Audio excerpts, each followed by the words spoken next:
ಶಿವಾಜಿ ಮಹಾರಾಜರು ವರ್ಸಸ್ ಶೈಸ್ತಾ ಖಾನ್ ಸಂಪೂರ್ಣ ಸತ್ಯ 1660ರಿಂದ 1663ರವರೆಗೆ ಇತಿಹಾಸವು ಸಾಮಾನ್ಯವಾಗಿ ಶಬ್ದಮಯ ಯುದ್ಧಗಳು ಮತ್ತು ರಕ್ತಪಾತದ ಜಯಗಳನ್ನು ಮಾತ್ರ ನೆನಪಿಸಿಕೊಳ್ಳುತ್ತದೆ. ಆದರೆ ಬಿರುಗಾಳಿಗೆ ಮುನ್ನ ಇರುವ ಮೌನವನ್ನು ಅದು ವಿರಳವಾಗಿ ವಿವರಿಸುತ್ತದೆ. 1660ರಿಂದ 1663ರವರೆಗೆ ಮುಘಲ್ ಸಾಮ್ರಾಜ್ಯವು ಸ್ವರಾಜ್ಯವನ್ನು ನಾಶಪಡಿಸಲು ಪ್ರಯತ್ನಿಸಿದಾಗ ಛತ್ರಪತಿ ಶಿವಾಜಿ ಮಹಾರಾಜರು ಅಹಂಕಾರದ ಬದಲು ಸಹನೆಯನ್ನು, ಕೋಪದ ಬದಲು ತಂತ್ರವನ್ನು, ಅಗತ್ಯವಿಲ್ಲದ ಯುದ್ಧದ ಬದಲು ಬುದ್ಧಿಮತ್ತೆಯನ್ನು ಆಯ್ಕೆ ಮಾಡಿದರು. ಈ ಅವಧಿಯನ್ನು ಸ್ಪಷ್ಟವಾಗಿ ಅರ್ಥಮಾಡಿಕೊಳ್ಳಲು ನಾವು 4 ಪ್ರಶ್ನೆಗಳನ್ನು ಕೇಳಬೇಕು. ಮೊದಲು ದಾಳಿ ಮಾಡಿದವರು ಯಾರು? ಶಿವಾಜಿ ಮಹಾರಾಜರು ಏಕೆ ಕಾಯ್ದುಕೊಂಡರು? ಆ 3 ವರ್ಷಗಳಲ್ಲಿ ಏನಾಯಿತು? ಮತ್ತು ಒಂದು ಅರ್ಧರಾತ್ರಿ ದಾಳಿ ಹೇಗೆ ಇತಿಹಾಸವನ್ನು ಬದಲಾಯಿಸಿತು? Midnight strike, change history. This situation, 1660. 1660ರ ವೇಳೆಗೆ ಶಿವಾಜಿ ಮಹಾರಾಜರ ವೇಗವಾದ ಏರಿಕೆ ಮುಘಲ್ ಚಕ್ರವರ್ತಿ ಔರಂಗಜೇಬನನ್ನು ಎಚ್ಚರಗೊಳಿಸಿತು. ದಕ್ಷಿಣ ಭಾರತದಲ್ಲಿ ಸ್ವರಾಜ್ಯ ವಿಸ್ತರಿಸುತ್ತಿತ್ತು, ಕೋಟೆಗಳನ್ನು ಗೆಲ್ಲುತ್ತಿತ್ತು ಮತ್ತು ಸ್ಥಳೀಯ ಪ್ರತಿರೋಧಕ್ಕೆ ಪ್ರೇರಣೆಯಾಗುತ್ತಿತ್ತು. ಔರಂಗಜೇಬ್ ಈ ಅಪಾಯವನ್ನು ಸಂಪೂರ್ಣವಾಗಿ ನಾಶ ಮಾಡಬೇಕು ಎಂದು ನಿರ್ಧರಿಸಿದ.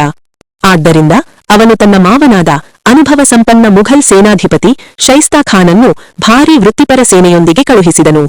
ಅಂದಾಜು 1,00,000ಕ್ಕೂ ಹೆಚ್ಚು ಸೈನಿಕರು. ಇದು ಎಚ್ಚರಿಕೆಯಲ್ಲ, ಇದು ಸಂಪೂರ್ಣ ಪ್ರಮಾಣದ ಮುಘಲ್ ಯುದ್ಧ ಅಭಿಯಾನವಾಗಿತ್ತು. 1660ರ ಮೇ ತಿಂಗಳಲ್ಲಿ ಶೈಸ್ತಾ ಖಾನ್ ಪೂಣೆಯನ್ನು ವಶಪಡಿಸಿಕೊಂಡನು. ಶಿವಾಜಿ ಮಹಾರಾಜರ ಜೀವನದೊಂದಿಗೆ ಆಳವಾಗಿ ಜೋಡಿಸಿಕೊಂಡ ನಗರ. May 1660. In May 1660, Shaista Khan captured Pune, a city deeply connected to Shivaji Maharaj's childhood residence. He occupied Lal Mahal. ಅವನು ಲಾಲ್ ಮಹಲ್ ಅನ್ನು ವಶಪಡಿಸಿಕೊಂಡನು. ಅದು ಶಿವಾಜಿ ಮಹಾರಾಜರ ಬಾಲ್ಯದ ನಿವಾಸವಾಗಿತ್ತು ಮತ್ತು ಅದನ್ನೇ ತನ್ನ ಪ್ರಧಾನ ಕಚೇರಿಯಾಗಿ ಮಾಡಿದರು. And turned it into his headquarters.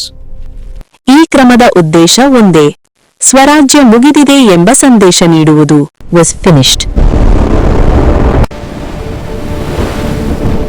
That Swarajya was finished. Mughal ಆಕ್ರಮಣದಲ್ಲಿ ದೇವಾಲಯಗಳು ಧ್ವಂಸಗೊಂಡವು, ಗ್ರಾಮಗಳು ಲೂಟಿಗೊಳ್ಳಾದವು, ಸ್ಥಳೀಯ ಜನರನ್ನು ಹಿಂಸಿಸಿ ಪೀಡಿಸಲಾಯಿತು. 1663ರ ವೇಳೆಗೆ ಶಿವಾಜಿ ಮಹಾರಾಜರು ಪೂಣೆ ಪ್ರದೇಶದ ಹಲವು ಪ್ರದೇಶಗಳನ್ನು ತಾತ್ಕಾಲಿಕವಾಗಿ ಕಳೆದುಕೊಂಡರು. ಬಲಿಷ್ಠ ಚಾಕಣ್ ಕೋಟೆಯೂ ಸಹ 54 ದಿನಗಳ ಕ್ರೂರ ಮುತ್ತಿಗೆ ನಂತರ ಪತನವಾಯಿತು. ಪೂಣೆ ಸಂಪೂರ್ಣವಾಗಿ ಮುಚ್ಚಲ್ಪಟ್ಟಿತ್ತು. ಮರಾಠರಿಗೆ ನಗರ ಪ್ರವೇಶ ನಿಷೇಧಿಸಲಾಯಿತು. ಭದ್ರತೆ ಅತ್ಯಂತ ಕಠಿಣವಾಗಿತ್ತು. ಮುಘಲ್ಗಳಿಗೆ ಶಿವಾಜಿ ಮಹಾರಾಜರು ಸೋತಿದ್ದಾರೆ ಎಂಬ ಭ್ರಮೆಯಿತ್ತು. To the Mughals, it appeared that Shivaji Maharaj had been defeated. To the Mughals, it appeared that Shivaji Maharaj had been defeated. ಆದರೆ ಶಿವಾಜಿ ಮಹಾರಾಜರು ಒಂದು ಕಠಿಣ ಸತ್ಯವನ್ನು ಅರಿತುಕೊಂಡರು. ಆ ಕ್ಷಣದಲ್ಲಿ ಮುಘಲ್ ಸೇನೆ ತಾಜಾ ಸ್ಥಿತಿಯಲ್ಲಿತ್ತು. ಸರಬರಾಜು ಸಂಪೂರ್ಣವಾಗಿತ್ತು. ಮನೋಬಲ ಉನ್ನತವಾಗಿತ್ತು. ಸಂಖ್ಯಾಬಲ ಅಪಾರವಾಗಿತ್ತು. ನೇರ ಯುದ್ಧವೆಂದರೆ ಸಾವಿರಾರು ಸ್ವರಾಜ್ಯ ಯೋಧರ ಬಲಿ ಮತ್ತು ಸ್ವರಾಜ್ಯದ ಅಂತ್ಯವಾಗಬಹುದಿತ್ತು. ಆದ್ದರಿಂದ ಶಿವಾಜಿ ಮಹಾರಾಜರು ಒಂದು ಕಠಿಣ ನಿರ್ಧಾರ ಕೈಗೊಂಡರು. ಅವರು ಮುಘಲ್ ಷರತ್ತುಗಳಲ್ಲಿ ಯುದ್ಧ ಮಾಡುವುದಿಲ್ಲ. ಇದು ಭಯವಲ್ಲ, ಇದು ಜವಾಬ್ದಾರಿ. Decision. He would not fight on Mughal terms. This was not fear. This was responsibility. 1660ರಿಂದ 1663ರವರೆಗೆ Shivaji ಮಹಾರಾಜರು ತಮ್ಮ ಪ್ರಮುಖ ಕಾರ್ಯಾಚರಣಾ ಕೇಂದ್ರವನ್ನು ಸಿಂಹಗಡ ಕೋಟೆಗೆ ಸ್ಥಳಾಂತರಿಸಿದರು.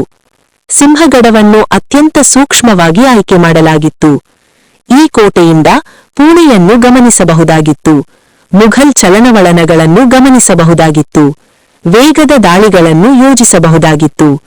ಸಿಂಹಗಡವು ಸ್ವರಾಜ್ಯದ ಗುಪ್ತಚರ ವ್ಯವಸ್ಥೆಯ ಕೇಂದ್ರವಾಯಿತು.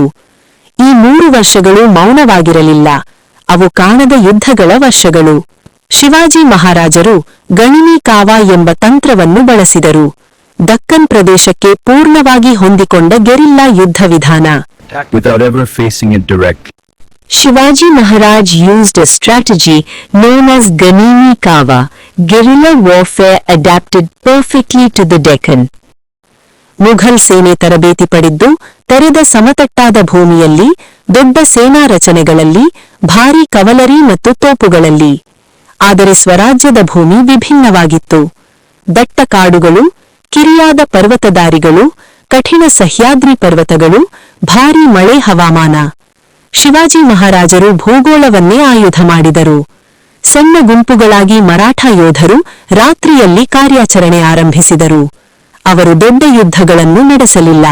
ಬದಲಾಗಿ ಮುಘಲ್ ಸರಬರಾಜು ವಾಹನಗಳ ಮೇಲೆ ದಾಳಿ ಮಾಡಿದರು. ಆಹಾರ ಸಂಗ್ರಹಗಳನ್ನು ನಾಶ ಮಾಡಿದರು. ಕಾವಲುಗಾರರನ್ನು ಮೌನವಾಗಿ ಹತ್ಯೆ ಮಾಡಿದರು. ಸಂಪರ್ಕ ಮಾರ್ಗಗಳನ್ನು ಕಡಿತಗೊಳಿಸಿದರು. ಈ ದಾಳಿಗಳು ಅಚಾನಕ್ ಸಂಭವಿಸುತ್ತಿದ್ದವು ಮತ್ತು ಅಷ್ಟೇ ವೇಗವಾಗಿ ಮರೆಯಾಗುತ್ತಿದ್ದರು. ಮುಘಲ್ ಸೇನೆಗೆ ಯಾವಾಗಲೂ ಶಾಂತಿ ಇರಲಿಲ್ಲ. ಶಿವಾಜಿ ಮಹಾರಾಜರು ಜ್ಯೋತಿ ಮತ್ತು ಹಸುಗಳ ಮೋಸದ ತಂತ್ರವನ್ನು ಬಳಸಿದರು. ಮಾನಸಿಕ ಯುದ್ಧದ ಅತ್ಯಂತ ಪರಿಣಾಮಕಾರಿ ತಂತ್ರಗಳಲ್ಲಿ ಒಂದಾಗಿದ್ದು ಮೋಸದಿಂದ ಗೊಂದಲ ಉಂಟುಮಾಡುವುದು. ರಾತ್ರಿ ವೇಳೆ ಹಸುಗಳ ಕೊಂಬುಗಳಿಗೆ ಹೊತ್ತಿಕೊಂಡ ಜ್ಯೋತಿಗಳನ್ನು ಕಟ್ಟಿಕೊಂಡು ಬಿಡಲಾಗುತ್ತಿತ್ತು. ದೂರದಿಂದ ನೋಡಿದಾಗ ಅದು ಭಾರೀ ಮರಾಠ ಸೇನೆ ಮುನ್ನುಗ್ಗುತ್ತಿರುವಂತೆ ಕಾಣಿಸುತ್ತಿತ್ತು. ಮುಘಲ್ ಸೈನಿಕರು ಭಯದಿಂದ ಓಡಾಡುತ್ತಿದ್ದರು, ನೆರಳುಗಳೊಂದಿಗೆ ಹೋರಾಡುತ್ತಿದ್ದರು, ತಪ್ಪು ದಿಕ್ಕುಗಳಲ್ಲಿ ಸಾಗುತ್ತಿದ್ದರು, ಶತ್ರುವನ್ನು ಕಾಣದೆ ದಣಿದು ಬೀಳುತ್ತಿದ್ದರು. ಈ ತಂತ್ರವನ್ನು ಒಂದೇ ಬಾರಿಯಲ್ಲ, ಹಲವು ಬಾರಿ ಬಳಸಲಾಯಿತು. ನಿಧಾನವಾಗಿ ಮುಘಲ್ ಸೇನೆಗೆ ರಾತ್ರಿಯೇ ಭಯವಾಗತೊಡಗಿತು. ಶೈಸ್ತಾ ಖಾನ್ಗೆ ಆಗಿದ್ದ ನಿಜವಾದ ನಷ್ಟ 1660ರಿಂದ 1663. ಶೈಸ್ತಾ ಖಾನ್ ತನ್ನ ಸೇನೆಯನ್ನು ಒಂದು ಯುದ್ಧದಲ್ಲಿ ಕಳೆದುಕೊಂಡಿಲ್ಲ, ಆದರೆ ಅವನ ನಷ್ಟಗಳು ಇನ್ನೂ ಆಳವಾಗಿದ್ದವು. ಮನೋಬಲ ಕುಸಿತು, ಶಿಸ್ತು ದುರ್ಬಲವಾಯಿತು, ವೆಚ್ಚಗಳು ಹೆಚ್ಚಾದವು. ಹವಾಮಾನ ಮತ್ತು ದೀರ್ಘವಾಸದಿಂದ ಸೈನಿಕರು ಅಸ್ವಸ್ಥರಾದರು. ಕಟ್ಟುನಿಟ್ಟಿನ ಭದ್ರತೆ ಇದ್ದರೂ ಆತ್ಮವಿಶ್ವಾಸ ನಿಧಾನವಾಗಿ ನಿರ್ಲಕ್ಷ್ಯವಾಯಿತು. ಶೈಸ್ತಾ ಖಾನ್ ಶಿವಾಜಿ ಮಹಾರಾಜರು ಈಗ ದಾಳಿ ಮಾಡುವ ಸ್ಥಿತಿಯಲ್ಲಿಲ್ಲ ಎಂದು ನಂಬತೊಡಗಿದ. ಇದೇ ಶಿವಾಜಿ ಮಹಾರಾಜರು ಕಾಯುತ್ತಿದ್ದ ತಪ್ಪು. ನಿರ್ಣಾಯಕ ದಾಳಿ 5 ಏಪ್ರಿಲ್ 1663. 3 ವರ್ಷಗಳ ಸಿದ್ಧತೆಯ ನಂತರ ಶಿವಾಜಿ ಮಹಾರಾಜರು ಕಾರ್ಯಪ್ರವೃತ್ತರಾದರು.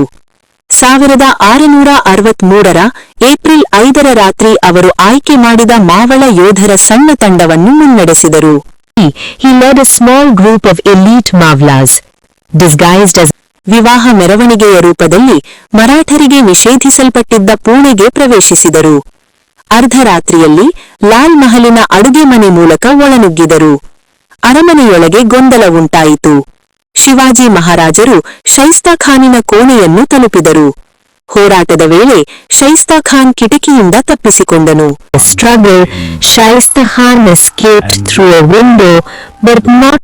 ಆದರೆ ಅವಮಾನವಿಲ್ಲದೇ ಅಲ್ಲ, ಅವನ 3 ಬೆರಳುಗಳು ಕತ್ತರಿಸಲ್ಪಟ್ಟವು. ಅವನ ಮಗು ಅಬ್ದುಲ್ ಫತೇಹ್ ಖಾನ್ ಮತ್ತು ಹಲವು ಕಾವಲುಗಾರರು ಹತ್ಯೆಯಾದರು. ಪಲಾಯನ ಮತ್ತು ಅಂತಿಮ ಮೋಸ. ಶಿವಾಜಿ ಮಹಾರಾಜರು ಸಿಂಹಗಡದ ಕಡೆಗೆ ಸುರಕ್ಷಿತವಾಗಿ ಹಿಂತಿರುಗಿದರು. ಹಿಂಬಾಲಿಸುತ್ತಿದ್ದ ಮುಘಲ್ ಸೇನೆಯನ್ನು ತಪ್ಪಿಸಲು ಹಸುಗಳಿಗೆ ಮತ್ತೆ ಜ್ಯೋತಿಗಳನ್ನು ಕಟ್ಟಿಕೊಂಡು ಕತ್ರಾಜ್ ಘಾಟ್ ದಿಕ್ಕಿನಲ್ಲಿ ಬಿಡಲಾಯಿತು. Released towards Kathraj Ghat, sending the enemy in the wrong direction. By the time the truth was realized, Shivaji Maharaj was ಸತ್ಯ ತಿಳಿಯುವಷ್ಟರಲ್ಲಿ ಶಿವಾಜಿ ಮಹಾರಾಜರು ಈಗಾಗಲೇ ಸುರಕ್ಷಿತರಾಗಿದ್ದರು. And the Sayadri stood witness. ಪರಿಣಾಮ ಮತ್ತು ಇತಿಹಾಸದ ಪ್ರಭಾವ.